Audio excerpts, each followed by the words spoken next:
U.S. officials are warning Russia is developing an anti-satellite capability to attack satellites using a nuclear weapon. Lawmakers on Capitol Hill, along with other national security officials, worry that Russia could do more than just interfere. President Biden speaking on the matter just a moment ago. There is no nuclear threat to the people of America or anywhere else in the world with what Russia is doing at the moment, number one. Number two, anything that they're doing or they will do relates to satellites and space and damaging those satellites potentially. Number three, there is no evidence that they have made a decision to go forward with doing anything in space either. So what we found out, there was a capacity to launch a system into space that could theoretically do something that was damaging. Hadn't happened yet, and my hope is it will not. The repercussions could potentially destroy the country's ability to communicate, as well as impact military operations. Joining us for more insight, retired Marine Intelligence Officer Hal Kempfer. Thank you so much, Hal, for being with us. Put this in perspective for Americans. How fearful should they be? How concerned? Adrian, we should always be concerned. What they're talking about is some sort of nuclear-capable satellite. Now, the Russians have had nuclear-powered satellites to include for electronic warfare going back literally decades into the 80s. However, what this sounds like, and we don't know a lot because it's still highly classified, but what little we know is they're looking at something that caused mass damage to our satellites, probably something with an electromagnetic pulse capability, could be spurred by a nuclear explosion in space.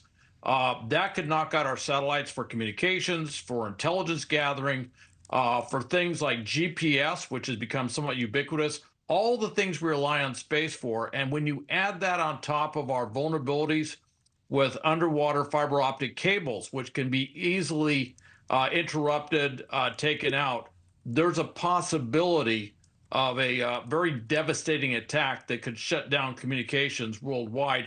And I think that's what they're mostly concerned about.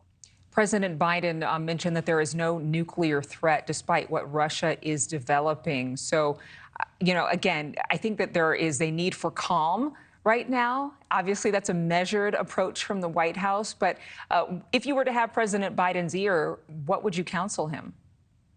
Well, the term they use is there's no threat of a nuclear blast causing physical damage on the ground. They've been rather parsing the words on that, and this whole thing is based in space. This is about a nuclear event, nuclear explosion, possibly in space, which could take out our satellites.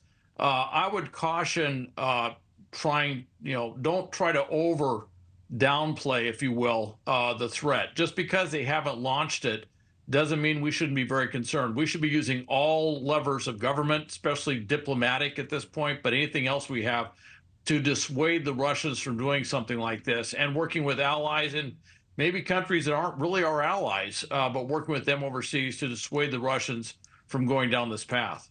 There is renewed fear about the use of those weapons in space. Obviously, it dates back to before the Cold War. Before the space age. Anybody that's over 50 probably has heard this similar storyline from a comic book they read back in the day. But what are the implications specifically if they do decide to take out our satellites? Adrian, what we'd lose is, first off, we'd lose communications. A number of viewers wouldn't be able to watch NewsNation simply because it would take out any sort of satellite capability used for broadcasting purposes. As mentioned, it would take out GPS, but also our intelligence satellites, electro-optical, but also we have a variety of other satellites using other systems. So it would literally blind us. And we look at things like Starlink, which provides global persistent internet communications. That would be something that's threatened. So it would be incredibly disruptive across the board, and potentially, if there are astronauts orbiting, it could also be dangerous to them, perhaps even fatal to them, depending on how close they were to the blast. So there's a lot of things here that we need to be aware of that something like this could impact. Hal Kempfer, thank you for the reality check. We appreciate it. Thank you, Adrian. Breaking news. Thank you for watching. Go to newsnationnow.com to find News Nation on your television provider. And don't forget to click the red subscribe button below to get more of News Nation's fact-driven, unbiased coverage.